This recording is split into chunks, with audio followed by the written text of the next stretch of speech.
जो अपनी लिखी हुई कहानियों पर फिल्म्स बनाना चाहता है, पर उसके पास कभी इतने पैसे ही नहीं आए। गरीबी की इस जिंदगी से वो तंग आ चुका था। उसे अब एक फिल्म का प्रोड्यूसर मिलने के लिए बुलाता है, जिसने उसे अपनी न्यू फिल्म के लिए कहानी लिखने का काम दिया था। यहाँ आकर वो देखता है कि ये प्रोड्यूसर तो बहुत ही कोई बदतमीज इंसान था। वो यहाँ पहले से मौजूद एक राइटर को मार रहा था क्योंकि उसने वक्त पर स्टोरी कंप्लीट नहीं की थी, और स्टोरी तो सॉन्ग की भी कंप्लीट नहीं थी। इससे पहले कि प्रोड्यूसर उसका भी बुरा हाल कर देते, वो प्रोड्यूसर से माफी मांगते हुए उससे 1 महीने का और टाइम मांगता है अपनी कहानी कंप्लीट करने के लिए। लेकिन प्रोड्यूसर उसे 4 दिन का टाइम देकर यहाँ से निकाल देते हैं। घर आते ही वो काम पे लग गया। कुछ अच्छा उसके जहन में आ ही नहीं रहा था। 1 पेज 2 पेज सॉन्ग के हिसाब से पेज फाड़ने के बाद वो तंग आ जाता है और पास पड़ा अपने दादाजी का भेजा हुआ एक पार्सल खोलता है। इस पार्सल के अंदर एक खत भी था, जिसे वो पढ़ते पढ़ते ही सो गया। तभी ख्वाब में उसके दादाजी आकर उसे कहानी सुनाने लगे। वो उसे बता रहे थे कि हमारे पुराने घर के नीचे करोड़ों का सोना दबा हुआ है, लेकिन उस घर को तोड़कर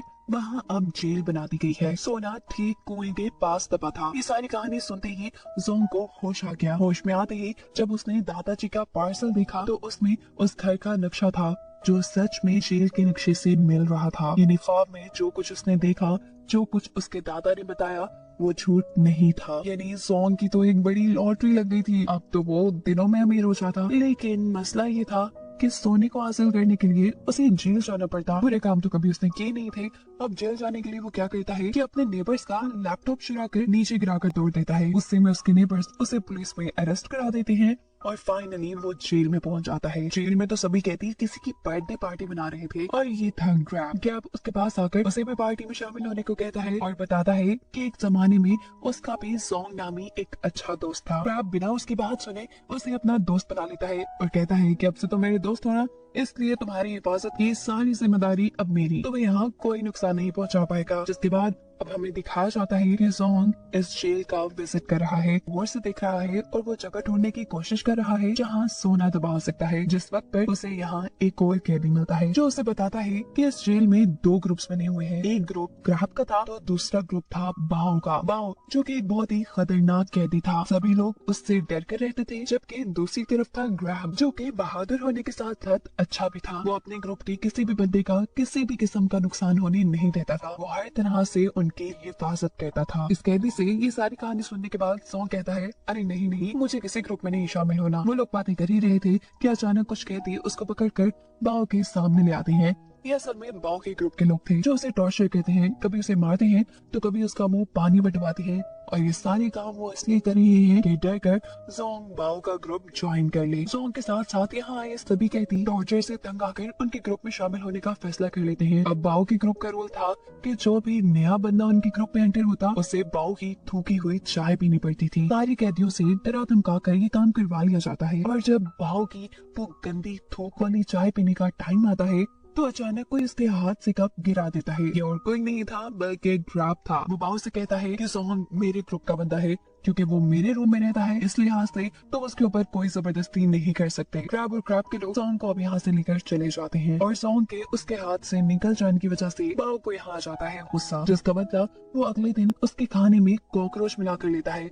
और जबरदस्ती उसे वो खाना खाने पर मजबूर करता है। जो सारा तमाशा ग्रैब देख चुका था और इसीलिए इन दोनों ग्रुप्स में लड़ाई शुरू हो जाती है। खैर ये लड़ाई तो खत्म हो ही गई। अगले दिन हमने देखा कि जोंग को जेल की साफ सफाई का काम मिला है। उसने मौके का फायदा उठाया और काम करते हुए उस पुराने कुएं की तलाश में लग गया, जिसके आसपास सोना दफन था। उसकी ड्यूटी भी खत्म होने वाली थी। सफाई करते करते वो लाइब्रेरी में पहुंचा, जहां वो भी कुएं का पता चलाने की कोशिश में ही था कि अचानक पीछे से बाओ और बाओ के लोग आ जाते हैं, जो उसे पकड़कर मारना शुरू कर चुके थे।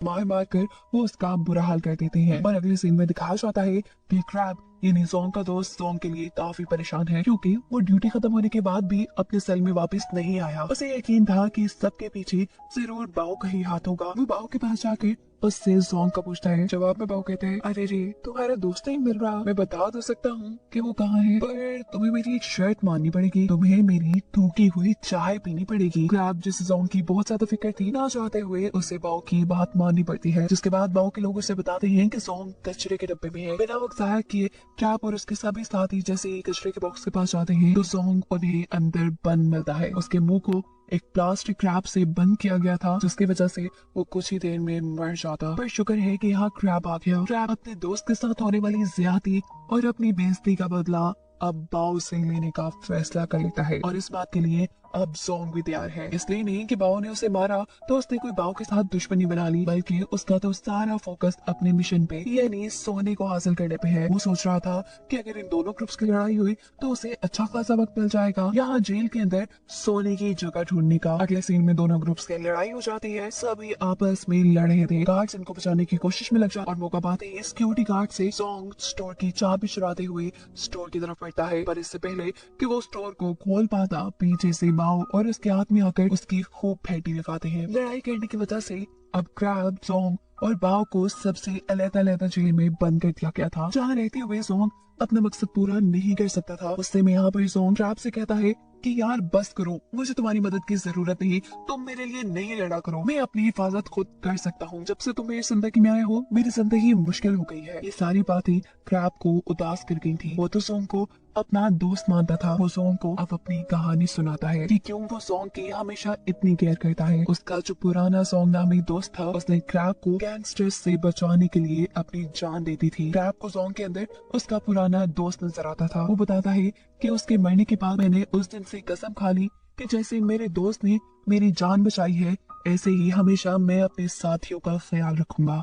बस इसीलिए मैं तुम्हारी मदद करता हूँ। क्रैब की ये सारी कहानी सुनकर जोंग भी इमोशनल हो चुका था और अब वो उसके पास आकर उसे अपने जेल में आने का असल मकसद समझाता है। जोंग उसे बता देता है कि वो यहाँ अपने बेसमेंट में से अपनी फैमिली का सोना चुराने के लिए आया है। क्रैब ने भी अब फैसला कर लिया था कि वो जोंग की उसके मिशन में मदद करेगा और इसके बदले उसे जोंग से सोने का कोई हिस्सा नहीं चाहिए। इन लोगों ने अब सोना चुराने के लिए एक प्रॉपर प्लान बनाया। सबसे पहले इन्हें स्टोर रूम में जाना था, जहाँ की गार्ड की गर्दन के ऊपर ये लोग एक अजीब सा केमिकल छिड़क देते हैं, जिससे उसकी गर्दन पे एलर्जी हो जाती है। उसे इमरजेंसी में मेडिकल रूम ले जाया जाता है और पीछे से मौका पाते ही क्रैब उसका यूनिफॉर्म चुरा लेता है। जोंग उस यूनिफॉर्म को पहनकर स्टोर रूम के अंदर जाता है, जहां उसे जेल का एक नया नक्शा मिला, जिसके मुताबिक वो पुराना कुआं जिसके आसपास सोना दफन था वो अब लॉन्ड्री रूम में था। ये लोग जैसे तैसे कर लॉन्ड्री रूम तक पहुंचे और नक्शे के मुताबिक जहाँ कुआं होना चाहिए था वहाँ उन्हें एक दीवार नजर आई। इन्हें यकीन था कि इस दीवार को तोड़ने पे उन्हें पीछे कुआं मिल जाएगा। वो इस दीवार को तोड़ देते हैं, जिसके पीछे सच में इन्हें बहुत ही खतरनाक और खौफनाक सा एरिया नजर आता है। ये लोग बड़ी सी लाइट लेकर इसके अंदर घुस जाते हैं, लेकिन यहाँ तो उन्हें कोई कुआं या कोई सोना नहीं मिलता। नाकाम उदास अब ये लोग वापस आने वाले थे कि तभी यहाँ पर अचानक क्रैब को एक लकड़ी नजर आती है। वो वैसे ही टाइम पास के लिए इस लकड़ी को उठा लेता है और इस लकड़ी को उठाते ही वहाँ पे एक अलमारी खुल जाती है, जिसके अंदर कई सोने की बार्स थी, जिनकी कीमत 500 करोड़ डॉलर से भी ज्यादा हो सकती थी। ये देखकर तो सोंग की आंखें खुली की खुली ही रह गईं। सोंग ने सबसे पहले इनके अंदर से कुछ बार्स क्रैब को दिए, लेकिन क्रैब कहता है कि मेरा इस सोने पे कोई हक नहीं, ये तुम्हारा सोना है और तुम ही इसे लेके जाओ। ये लोग अब सारे सोने को एक कपड़े में छुपा देते हैं और लॉन्ड्री रूम में रखे हुए कपड़ों के साथ लेकर बाहर आ जाते हैं। ये लोग जानते थे कि लॉन्ड्री हुए कपड़े 22 तारीख को जेल से बाहर जाएंगे और ये वही दिन था जिस दिन जोंग को भी जेल से रिहाई मिलनी थी। इनका प्लान तकरीबन कामयाब ही होने वाला था और जोंग इस चीज को लेकर बहुत खुश था। वो क्रैब को बताता है कि अब वो अपना सारा कर्ज उतार कर फाइनली अपना सपना पूरा कर सकता है, यानी वो अब एक प्रोड्यूसर बनकर फिल्म्स बना सकता है। क्रैब का साफ दिल देखकर जोंग ने अब क्रैब से वादा किया कि जब वो भी जेल से बाहर निकलेगा तो वो दोनों मिलकर एक रेस्टोरेंट बनाएंगे जो कि सिर्फ क्रैब का होगा। सब कुछ तो प्लान के अकॉर्डिंग ही चल रहा था, पर ये बाओ वो उन्हें सुख का सांस थोड़ी लेने देता। वो फजूल में ही इनसे लड़ाई कर लेता है, जो कहते हुए जोंग का छुपाया हुआ सोना उसके सामने आ जाता है। इनकी इस लड़ाई के चलते यहाँ पर गार्ड्स भी आ चुके थे। इससे पहले कि सोना उनकी नजरों में आ जाता, पता चलता है कि ये तीनों सोना छुपा चुके थे। बाओ यहाँ पुलिस वालों से झूठ बोल देता है कि जोंग का पाँव फिसल गया था, हम लड़ाई नहीं कर रहे थे, मैं तो यहाँ उनकी मदद करने के लिए आया था। जोंग भी उसकी हाँ में हाँ मिला चुका था और अपने दुश्मन के साथ जोंग को मिलता देखकर क्रैब को बहुत हैरानी होती है। उसके दिल में ये बात आ गई थी कि मैं जो उसके लिए इतनी मेहनत कर रहा हूँ, मेरी जोंग के दिल में कोई इज्जत नहीं, उसके लिए तो सोना ही सबसे इम्पोर्टेंट है। और ये सोचते हुए वो अब दिल ही दिल में जोंग से दोस्ती तोड़ चुका था। वो अब जोंग का और साथ नहीं देने वाला था, इसलिए वो बाओ के साथ मिलकर यहाँ से भाग जाने का प्लान कहता है, जिसमें क्रैब अब उसका साथ नहीं दे रहा था। पर अगले ही सीन में जब क्रैब को मालूम होता है कि उसकी बेटी बहुत ज्यादा बीमार है, इतनी कि उसे सर्जरी करनी पड़ेगी, इसलिए वो ना चाहते हुए भी अब जोंग का साथ चाहता था। उसे जोंग का सोना नहीं चाहिए था। वो बस जोंग के साथ उनके प्लान में मिलकर यहाँ जेल से भागकर अपनी बेटी के पास जाना चाहता था। फिर उन्होंने आज से 2 हफ्ते बाद जेल में होने वाली एक पार्टी में सबको चकमा देकर जेल की एक पुरानी सुरंग से यहाँ से बाहर निकलने का प्लान बनाया। प्लान तो अच्छा था, लेकिन एक नई प्रॉब्लम थी। जोंग जो कि 22 तारीख को छूटने वाला था, वो कैसे अपना सोना लेकर यहाँ से बाहर जाता। उसे सोने को अपने साथ ले जाने के लिए बाओ के साथ प्लान के अकॉर्डिंग चलना था। अब अपने प्लान के मुताबिक चलने के लिए जोंग और बाओ दोनों मिलकर लड़ाई करते हैं। लड़ाई के चलते जोंग को कुछ और दिन की सजा हो जाती है और ये लोग अपने प्लान के ऊपर काम करना शुरू कर देते हैं। पार्टी के दिन भी करीब आ गए थे।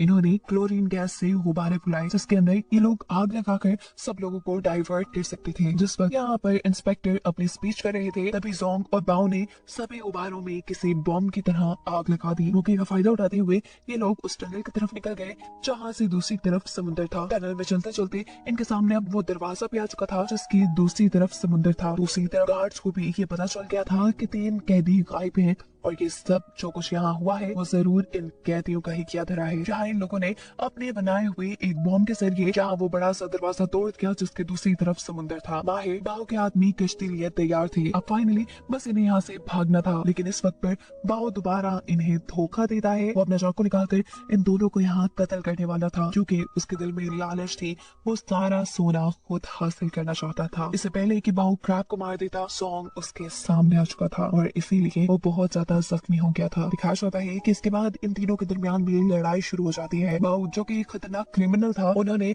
मार वार कर इन दोनों का बुरा हाल कर दिया था। जहाँ क्रैब अब उससे कहता है कि तुम बेशक सारा सोना ले जाओ पर हम दोनों को जिंदा छोड़ दो, लेकिन वो क्रैब की बात क्यों मानता। जेल में तो हमेशा क्रैब उसका दुश्मन रहा था। वो क्रैब को अब समंदर के अंदर गिराना चाहता था और जैसे ही वो क्रैब को गिराता है, पर वक्त रहते ही क्रैब एक रस्सी को पकड़ लेता है जिसका दूसरा सिरा जोंग के हाथ में था। यानी इस वक्त क्रैब की जान जोंग के हाथ में थी। यहाँ जोंग को वो सारे लम्हे याद आते हैं जब जब क्रैब ने उसकी मदद की थी, एक सच्चे दोस्त की तरह उसका साथ दिया था और अब वो क्रैब का साथ नहीं छोड़ने वाला था। क्रैब के ठीक सामने बाओ भी खड़ा था, अपने एक हाथ से रस्सी को पकड़े हुए।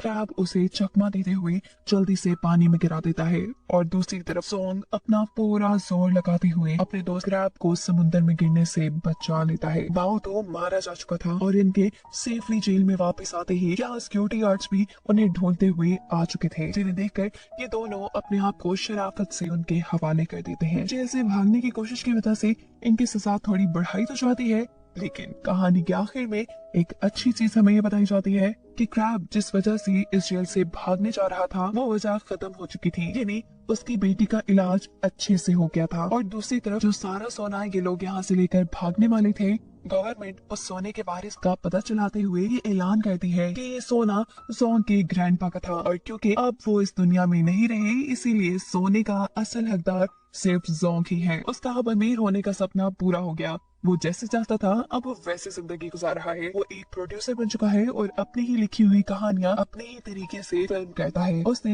अपने सबसे अच्छे दोस्त क्रैब के साथ मिलकर रेस्टोरेंट भी बनाया है और यही सब बताते हुए कि कहानी यहाँ खत्म हो जाती है।